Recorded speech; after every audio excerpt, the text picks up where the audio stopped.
always tried to be somebody who didn't need to need somebody else. But I found it's alright just to be yourself. 'Cause you never know just what this life may bring. You're too busy looking for something that really doesn't matter. Oh, it might be good, it might be bad, might be happy, it might be sad, but I do know it's gonna be an adventure. Well, it might be high, it might be low, might go fast, it might go slow, but I do know it's gonna be an adventure. It's gonna be an adventure.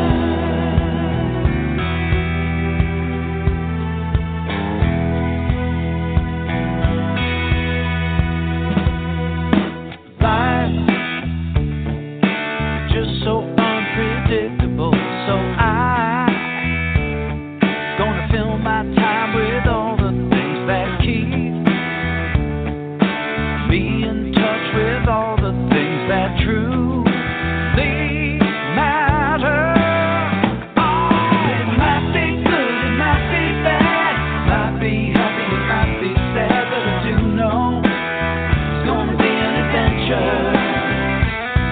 It might be high, it might be low, might go fast, it might go slow, but I do know it's gonna be an adventure.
You're listening to Big Blend Radio's Happy Hour show with Nancy Reed and Lisa Smith, the crazy mother-daughter travel team and publishers of Big Blend Magazines. Check it all out at bigblendmagazines.com. But you just heard Adventure. Nancy, I just think I have my new theme song. I think when we start the tour, we have to play that. Roll out.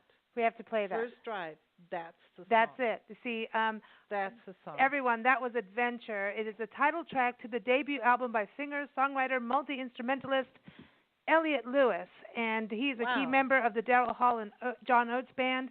I'm used to saying Hall and Oates. And one of the original featured musicians on MTV's Live from Daryl's House. Everyone talks about Daryl's House. And we're super excited to have him join us today to talk about the album and his photography, his travels. You can keep up with him. Go to his website. Go get the album, Adventure. EliotLewis.com, and that's ELIOTLEWIS. I'm only spelling to prove that I can spell. But you can spell Eliot and Lewis in different ways. So EliotLewis.com. Eliot, welcome. How are you?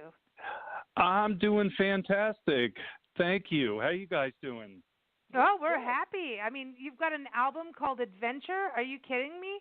This is we cannot wait. You know, Nancy and I are leaving in 4 months to be on the road full time and to document parks, not just national parks, but all parks. And I think Adventure has to be played across the state of Texas. What do you think? That can get you through.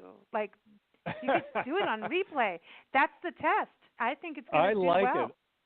That's a great idea. Please keep me informed of your travels and maybe how songs relate to it. I love it. I know, but you travel a ton around the world, not only with your music, but you do a lot of photography. I was on your website, again, everyone, EliotLewis.com. Check it out. Your photography, you do a lot of black and white. It's almost like sepia black and white. It's a little different to me. And you photograph your journeys around the world. How many countries have you been to, do you think? Oh, my God. You know, I haven't counted, but quite a few, because I started traveling internationally way back with the Average White Band in the late 80s, early 90s. So, yeah, I mean, I've been as far as Russia and all kinds of amazing places, you know. And, you know, people ask me, does that ever get old? And it's, you know, I still love it. I still love traveling. There's something about that change and it's that lifeblood. Doesn't it keep you on your toes? It reminds you not to get stuck in that, you know, you get stuck in life. And you know, exactly. Yeah, it opens up different ways of viewing the world, and opens up your experiences. And really with photography, you know, photography started very early on for me, a little later than music. Music goes way back for me since I was, 5 or 6 years old. But photography came around 17 or 18. And you know who actually inspired me to pick up a camera is Andy Summers of the Police. He's actually, because I was a Police fan back in the 80s, and I realized, wow, he's an incredible photographer, and it was sort of a hobby of mine. So I sort of got more and more into it. And then, you know, when I joined the Average White Band and we were traveling all over the world with them, I really wanted to document my tours and travels. And so it just kind of went hand in hand with music, and just became another extension of how I view the world, you know. And then when I joined Hall & Oates, and it's okay to say Hall & Oates. I still do all the time. Okay, good. Okay, because I grew up on Hall & Oates. And cool, I mean, even in South Africa as a kid, we used to hear them. They would play them in all these, like, dances out in the country. Like, you know, I mean, I'm sorry, but we've been dancing to you for a long time. Yeah. And I think what's so cool about you having this debut album, it's like, there's so many musicians tied to bands that we know and, you know, love. And it's like, okay, we watch, you know, thank you, YouTube, because we get to see things that we maybe not, you don't have the opportunity, or you're in a different country to see, or you didn't get to that concert. You can see them and you go, dude, look at that guitarist over here. Look at that drummer. Look at this person, you know. And you always wonder about who that is. And half the time you have to, like, start digging deep. And you want them to be out there for you. And so with your album, Adventure, I'm super excited because you were one of the people that we were looking at going, like, look at that dude. Look at that dude. Yeah, and like, like, booyah, baby. I'm so happy. It's like, and so I think that happens, and you're one of those Class A musicians that everyone calls, and you know everyone and do a lot of different, you know, projects and things, but for you to have your own, I mean, it took some time, right? And then you're like, okay, now it's my time. What was that like when you decided it's my time? Because I know more is coming down the pipeline, but what was that moment when you said, okay, now it's mine, my adventure? Well, it's been like that for a long, long time. So going way back, I sort of became a more serious songwriter. I actually started writing songs around the age of 18 or something like that, and realized that if I was going to have a career, a really long-lasting career in music, it really had to be based around being a songwriter, because that's what the whole music business revolves around, is a song. so I started taking it very seriously, and I got a publishing deal with some big companies. Actually, over the course of about 8 years, I was a staff writer for some big publishing companies. So I started off wanting to be an artist myself, and then I started writing for other people. So I kind of went into that world, got a little sidetracked, but it definitely opened up my songwriting. And then sort of came back to it. And I sort of consider myself an artist first, but, it's hard to say no to Hall & Oates when they ask you to join the band. I mean, so, yeah. So I've been balancing being an artist and being sort of a team player with this great band. And actually, technically, it's not my debut record. It's my debut record with major distribution with a real record company. But I've actually put out some independent releases. Yeah, I've got a live record. And actually, what this record is sort of, it's some new material, but it's sort of a few songs from some independent EPs that I had.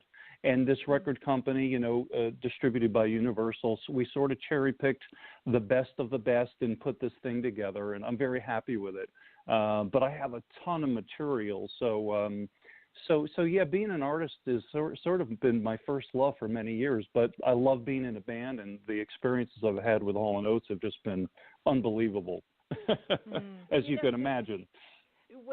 When you deal in creative arts, whether it's a writer, musician, author, whatever it is, creative arts is very subjective, and it's really a difficult thing to do. And like, you could be a painter and you put on an art show and people come and they go, yeah, you can paint, that's cool, maybe I'll buy this, maybe I won't. But it's not steady. And in writing music or writing a book, no matter what, the audience doesn't feel your pain of, like, it's up and down, it's a roller coaster. Sometimes you have money, sometimes you don't. And you're always I always think of it as you're always wearing your heart on your sleeve, like, here I am, here's all my emotions, I just showed you everything. And then it's like, okay, well, now I have to run a business. Yeah. This is true. Yeah, most people so hard. don't. Yeah, it's true. It's like, how do you do this? Growing up in the years I was growing up, there was no YouTube, there was no internet, there was no, now you can sort of go online, you go on the internet and discover and learn so many things, not just about how to play and about music itself, but how the industry works and, how many different outlets we have independently now. But it really is like, how do you make this happen? When I was 10 years old and I picked up the drums, it's not about money or a career. It's just like, wow, this is the most fun thing I've ever done in my life. I want to do this for the rest of my life. And then right down the road, you go, all right, how do I make this a career and how do I make money and pay the bills? And if you love it, I always say, and I'm asked this question all the time from people that are sort of coming up, like, how have you had this very long-lasting career? You obviously have to love it and really be invested in it. And, the obvious things, you have to work very hard at it and be dedicated and all that stuff. But the bottom line is you really have to love it, because there are ups and downs, and people will come see you and they don't know the years that you've put into it and the trials of writing a song and then rewriting it and editing yourself to try to get it as good as it can possibly be, and your presentation and all that stuff that goes into it. So people just see you and go, oh, he's playing music and it sounds good, or but they don't realize what went into it. So you're right. One song could be something that you've been working on for 10 years, It's so interesting. Yeah, and it's like, but I had to get this part. But what's interesting about you, too, is not only being a singer, a songwriter, you're a multi-instrumentalist. And I think this is important because, when you do keys, I think that keys and guitar opens up the world, but you've got bass and drums. And I think that was so smart to do. And I think so many times we get hooked onto one instrument, and then it's like there's this weird thing where a lot of us won't jump to the next instrument. You know, Nancy and I both play different instruments, but not necessarily all as good as we should. But some we're good at. Like Nancy on keys, hell yes. Me on guitar, no. Singer-songwriter, hell yes. Keys, you know, we all have a little different thing. Okay. However, I will say violin, I suck. Yeah, but there's a thing about understanding. Me too. You learn music in a broader scale the more you delve into these other instruments. Wouldn't you say, like, we should learn as much as we can? Well, I think so. You know, I definitely think so. Obviously, when you look at my history, that having learned several instruments served me very, very well in my career. But then you look at people that you know, that are really like virtuosos on one instrument.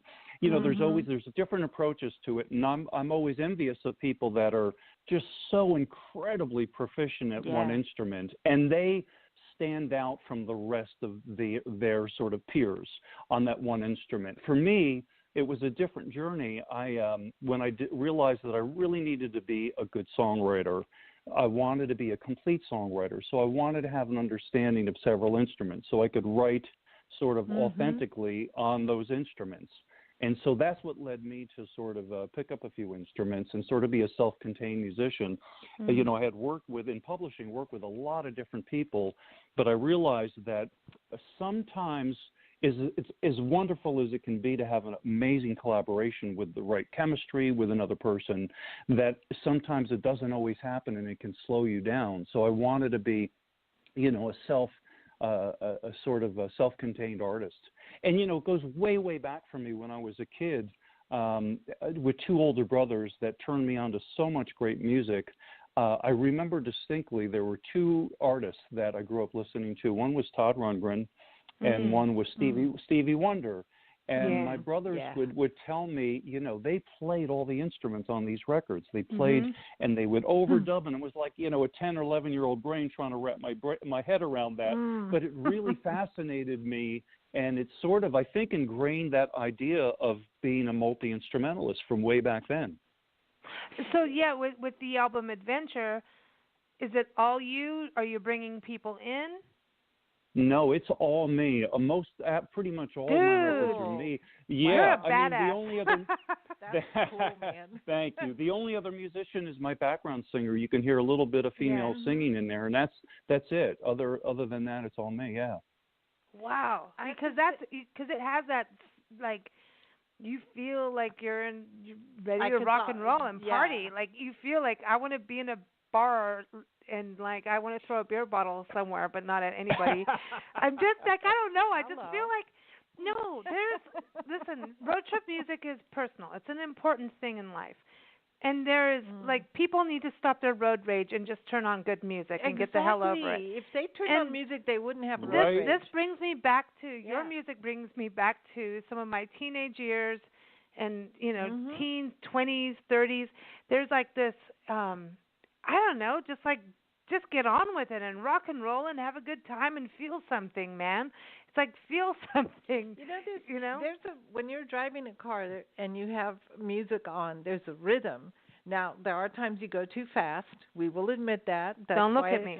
Yeah, well, that's how you get tickets, and the officers are usually, okay, whatever.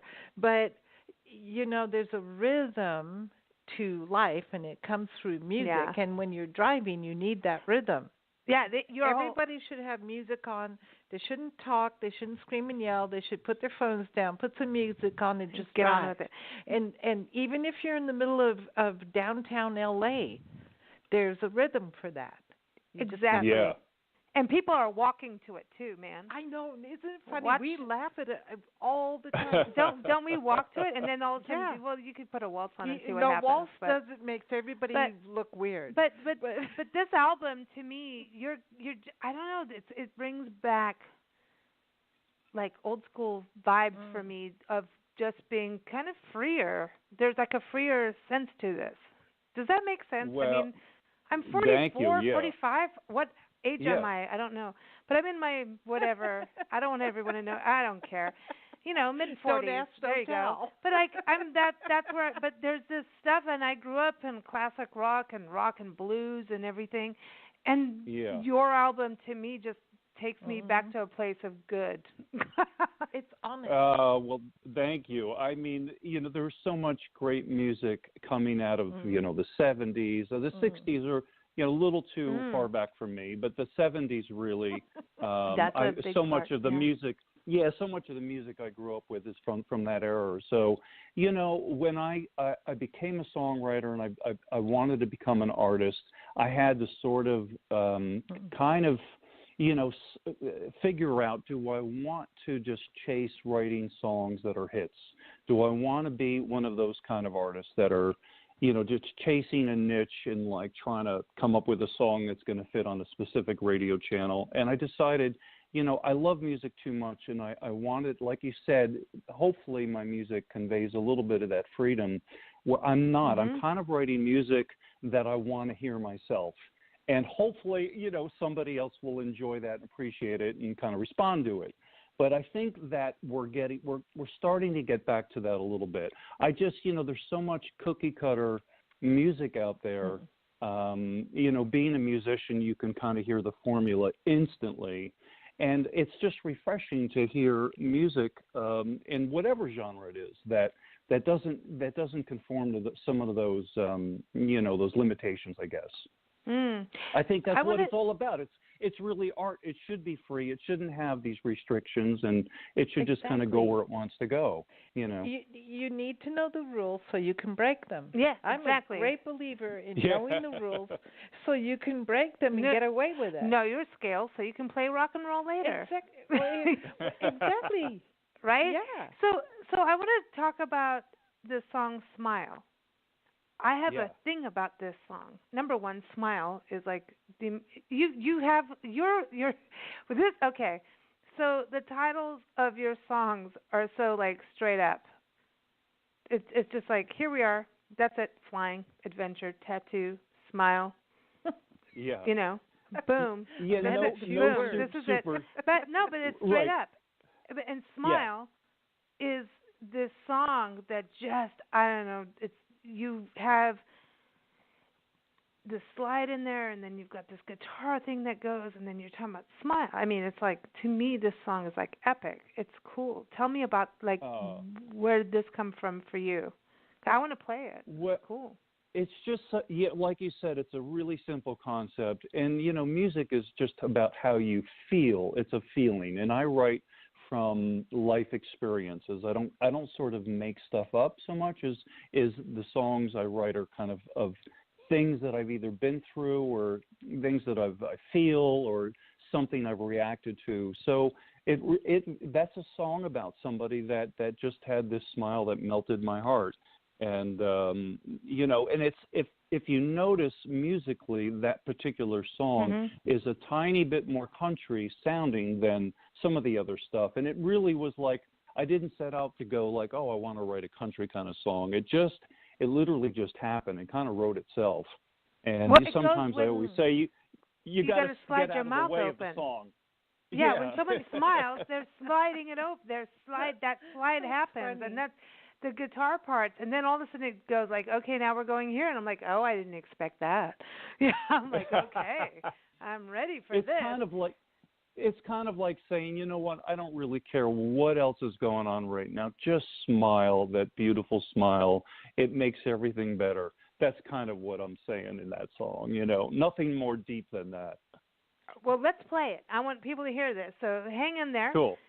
I know you've been really good waiting on us because we take time on our show. Sorry, here it is, everybody. Smile. Take a listen and go get the album Adventure. Go to EliotLewis.com, and it's Eliot with one L and Lewis Lewis. Here it is. Smile.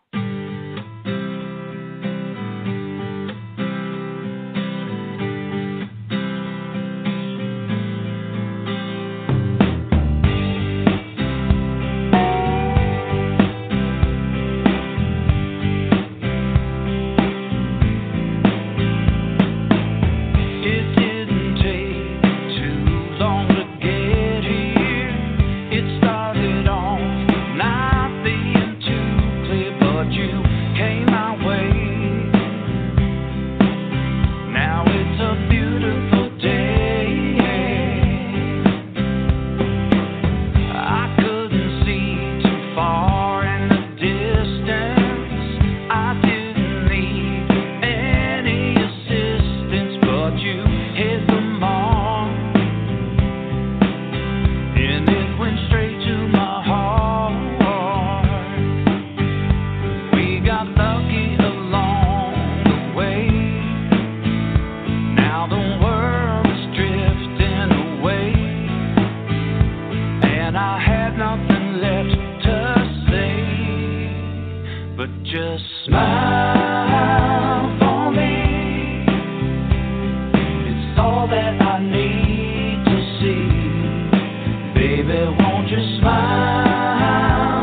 It's all that I need to see. Baby, won't you smile for me? Well, everything that we need. Oh, smile for me. Just smile. It's all that I need to see. Baby, won't you smile for me? With everything that we need. Smile for me. Just smile. It's all that I need to see. Baby, won't you smile for me? With everything that we need. You're listening to Big Blend Radio with Nancy and Lisa, and you just heard Smile from the album Adventure from Eliot Lewis. It's out now, and you got to go keep up with him, man. This is an awesome album, as you just could hear. 2 songs already, and Smile. Can we just make that like a anthem I for think the world or something? It's when the sun comes up. Yeah, and it yeah. Smiles at Yeah, you. it just feels It's really sunrise. good. And you've I got, like it. you know what it is? That slide is like the train has just come in, and then the sun has risen. Like there's that slide thing, and then this rhythm guitar that you have, and you'd play that on a number of songs, where it just kind of, it's almost like a heartbeat. It just kind of like let you just chill out. There's rock in there, but there's a chill out, like everybody needs to just calm the hell down. You think in life, geez. That's what I think about. like- You know, that's what's interesting about your album. It's like adventure. Okay, we're going to rock, we're going to do this, but there's also like just enjoy yourself. Don't be so uptight. That's what I think your album's about. Don't be uptight. Yeah, you know, it takes you up and down, which I think music should. You know, I mean, it's you know, some people just like to listen to all out rock, you know, and I love my classic rock stuff, but you know, you want to have a little bit of dynamic there. You want to go up and down a little bit, you know. Oh, you totally do it. You totally do. This whole okay. So back to basics. I like just the title of that. Can we go back to basics? But tell us about that, because to me that's got a good rock and evolution too. Is actually one of my favorites. There's, Can we just play the whole album? Can we just have you on for 3 hours and we'll just do that? But tell us about Back to Basics. I think that's important that people hear about that.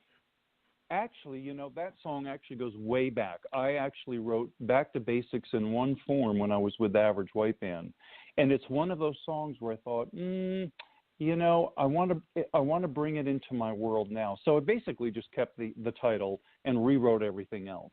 But you know, it kind of reflects who I am as a person. You know, I'm a minimalist.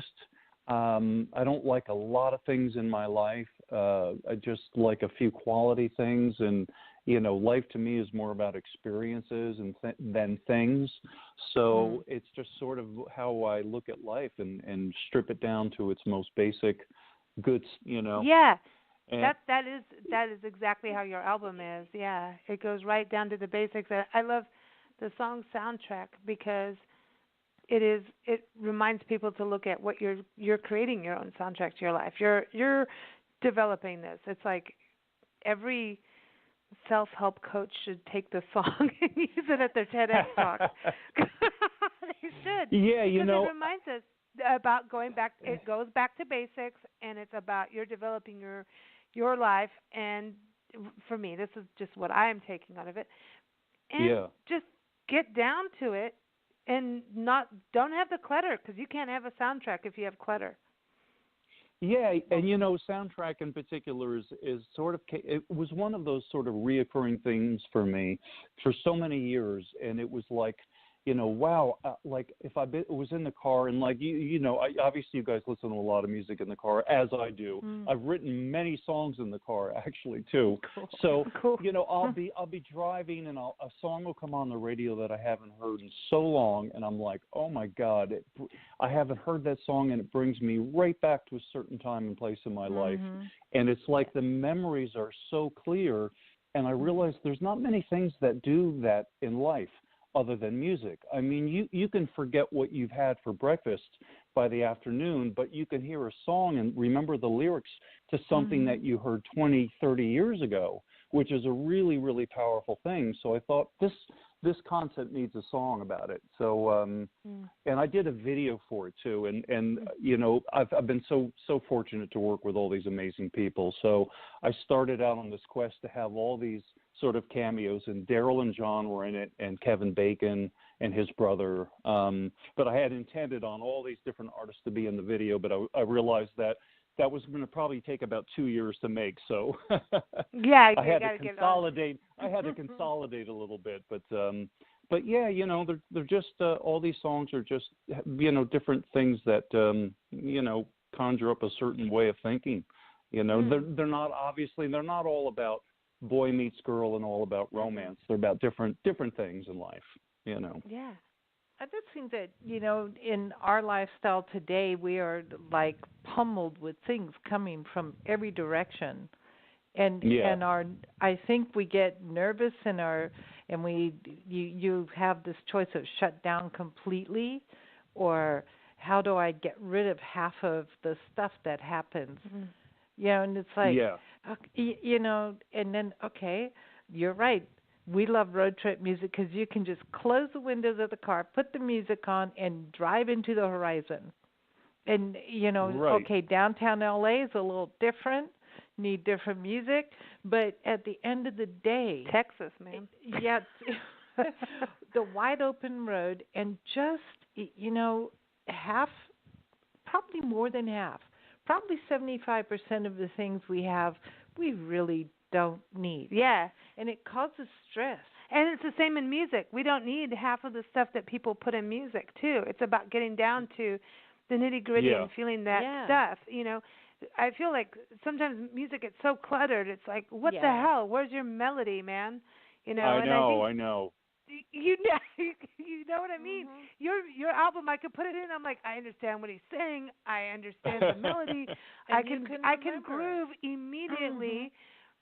You know, and then, I mean, I love jazz and all that stuff too, and jazz has it, you know. But there's this thing that happens where, you want a listener to have a guessing game for 20 years. Like, that ain't gonna happen, man. We're done with that now. It's too complex. When life gets complex, you need music to be the easy place to go. Yeah. And that's what's happening now, I think, in music. Well, we're so overstimulated now in so many ways in our life, between technology and media and just everybody sort of just full tilt all the time, that it's kind of nice to just get, like you said, get down the basics, you know, kind of strip it all down to what feels right. And that, you know, I guess that's how I approach my music. I like the simplicity of music that's in its more raw form than overly produced and overly tracked, you know. I don't like stuff that sounds too slick. I like it to sound more, you know, more stripped down. Yeah. Yeah, it's like This Is You Were There. You put Ready for Love on your album by Bad Company. What was your decision making for that? Is that, I mean, and everyone, this is such a cool take on it too. Again, just stripped down of this. Why did you choose that was going to be my one cover song on there? Well, believe it or not, it wasn't my intention to do a cover, but the record company, they were really wonderful to work with, and they really basically just gave me carte blanche, and they said, this is your record, you do whatever you want. They said, but we do have one observation. They said, you know, you sort of remind us of early vintage Bad Company, and I thought, well, that's pretty cool. I love Bad Company.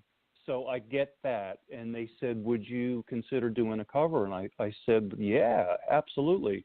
So I think they suggested Can't Get Enough of Your Love or something like that. And I said, let me listen to their catalog.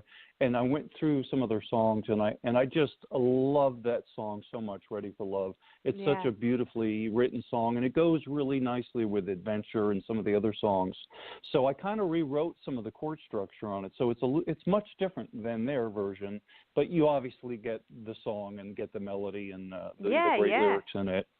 But I I'm think a that huge what's great, Paul you made Rodgers it your fan. own, and it had that vibe, but it was like your own. And if you when people do a cover and then they do it like almost note for note, and it's like, you got to make it your own, and I think the band or whoever wrote the song wants somebody to take it and do something new with it, I mean, how do you do the same song every night? You got to change it up just for yourself, Totally, exactly, right. You do. And I don't get the point of doing a cover song if you're going to do it just like the original. That doesn't make a lot of sense to me. Do it like even with Daryl, he's had so many people do some of his songs, and he loves it when people change them up and do something different with them. And I think it's great, see what somebody else's interpretation of it, That's cool. It's a real compliment. Exactly. Yeah. To me it is. I mean, I want people to cover my music, but don't. Good luck with that. But no, okay. So I want to know, we talked about road tripping and music. So, it's happy hour. We always have this fun happy hour game, but I want to ask you a different question instead. So if you were to take a road trip, okay, I want to know the car you're driving, and all expenses are paid. You get to pick a car. You're going to put 3 people in the car with you, okay? So that you can, because road trips are weird, man. You get to know people really well, and you get to learn stuff. So let's just, I'm just saying, you're going to put 3 people in the car with you. Who's going with you? Okay. Yep. And where are you going from A to B? What do you have to play while you're in the car? Do you have a specific, like, you always have a go-to on a road trip? So let's start with the car. Well, it would definitely be a classic car. It would definitely be a car from probably the 50s. So I'm going to go with maybe like a Mustang.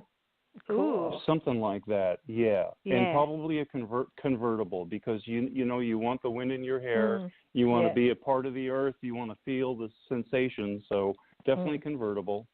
And what's next? Okay, so you got the convertible. Do you have a specific color? Just making sure. Do you name cars? Like, do you care? I'm going to go with a white one. I'm going to go with white.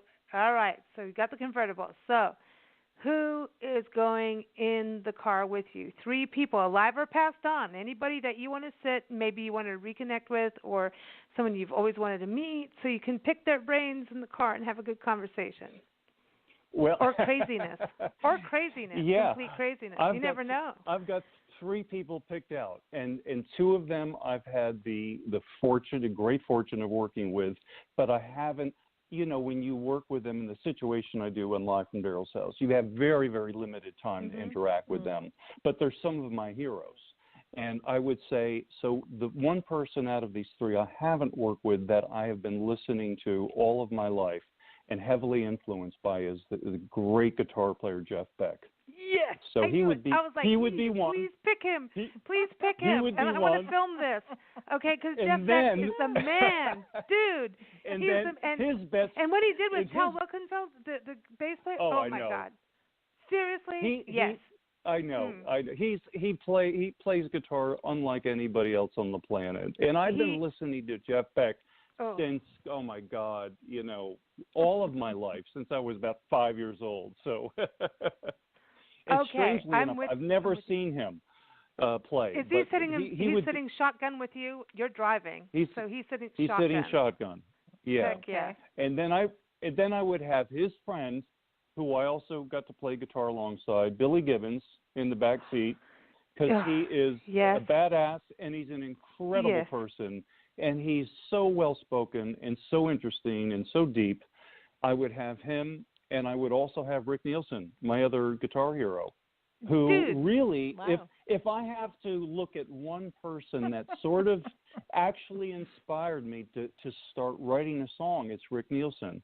I discovered Cheap Trick when I was about 14, and I was like, this is so great. It's like heavy Beatles power pop, and I would turn the record over and look who wrote all these songs. It was Rick Nielsen. I'm like, wow, if that goofy guy can write these incredible songs, maybe I've got a shot.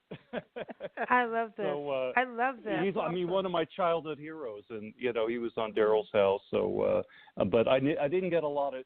I have to just tell you a really quick story, if I may. When Cheap Trick came on to Daryl's House, and it was a big moment for me because one of the artists that I've been listening to all my life. It became a joke during the day of the shoot. I knew so much about their history that by the end of the day, Robin Zander would come to me and said, "Elle, when did we do that again?" Because I knew dates and times and places that they had forgotten. Wow, that's cool. See, I love that. I love that. And, Yeah. okay, you've got them all. Dude, I want to go on the road trip with you. Okay, what are you You're invited. Thank you. I'll be a fly. I'll be like there. What are you going to play? What is the one thing? You have all these dudes, these guitar gods in the car with you. Like, what do you do? Do you play AC/DC at that point? I don't know, man. Oh my God, I love AC/DC. I love AC. Yeah. No, I would play all of their music and I would ask them all about it. I would ask them. Oh, I love that. And you got to play Adventure too. You have to. Yeah, sure. Hopefully one of them would want to hear it. It's good. This is such a good album. I think everyone needs to go get it, not just hear it. They need to go get it. But I want to close our segment with you. It's been such an awesome time with you, and come back anytime. Come keep us posted on your travels. You have a welcome open door here. And we can't wait to go road trip with your album Adventure through Texas. But we want to play Tattoo. Is that cool with you, Tattoo? Because we want to go Tattoo. I want to wear you like a tattoo. Yeah. Tattoo. No, I love this song. Tattoo is one of my favorites. Absolutely. Thank you so much for joining us. Everyone, again, the album is Adventure, and you can go to the website, Eliot Lewis, and go to CD Baby, all those places to go get the album. iTunes, you can get the CD, you can get everything. EliotLewis.com. Again, it's EliotLewis.com. It's happy hour, and I can spell. Check it out. Good for you. So go check it out. Go get it. And happy holidays to you. And thank you so much for joining us. Thank you so much. This was a blast. And thank you guys so much for supporting artists and music. I really appreciate it. You bet. We love it. Here it is, everyone. Take care, everyone. We'll see you on Friday for our next show. Here it is, Tattoo.